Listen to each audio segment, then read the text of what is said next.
Hey, ladies and gentlemen of the internet, welcome back. I'm Alan Lenczycki, a local attorney here in Libertyville, Illinois. And I want to talk about a couple of matters pertaining to my family law practice, specifically child support. Okay. You can go on the internet and find lots of resources about what child support is and how it's calculated. I want to run through some of those issues real quick. But basically, if you've got questions about child support, give me a call. Okay. So you probably know, or you might know, that in Illinois, we used to use a flat percentage model, and it changed based on how many kids you had. Okay, so it might be 30% for one kid and 34% for two, and so on and so forth, up until a maximum, I think it was 5 or 6 kids, where you're paying about half of your income. Okay, that was a straightforward model. That's actually not a crazy model, but sometimes it had unjust or inequitable results. Okay, so the legislature changed it. They threw the whole system out a few years back, and now we have what we call an income shares model. All right, there are two factors, just like a couple of ingredients to bake a cake.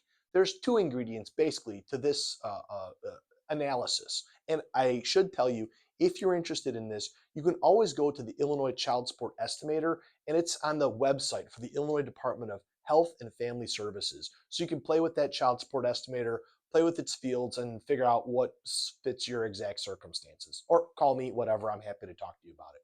But the income share models compares your time with the kids annually versus your ex's time with the kids annually. Okay, this makes sense. So the party who has more overnights and less income typically is the one that's paid child support.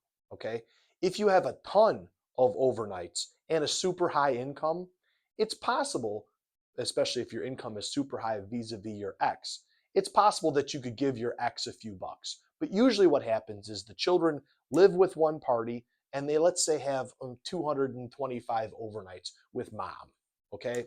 But then every other weekend and Tuesday night for tacos, they come by dad's house. Okay. So maybe let's say that dad has 140-ish type overnights per year. Okay. You compare dad's income in a hypothetical, maybe daddy's earning $80,000 a year versus mom's income of $50,000. Okay, just by playing with those numbers, and that's their net income. Okay, they could be paying receiving. Mommy would be receiving $1,300 a month. Okay, so child support, I mean, can be substantial. That's for two children. Child support can be substantial, and those of you who are parents, you know how expensive kids are. It probably ought to be substantial. But anyway, it's a substantial obligation for the payer. Okay, and it's a substantial benefit not accruing to the receiver. It's a benefit of the children. That's an interesting part of child support in Illinois, is that because child support is considered payments on behalf of the kids, a right to which the children are entitled, it can't be waived. Okay, or you can often set child support at zero when you're doing a divorce, but it can't be straight up waived. And the reason is that the parties can't waive the children's rights. They're not the parties' rights, they're the children's rights.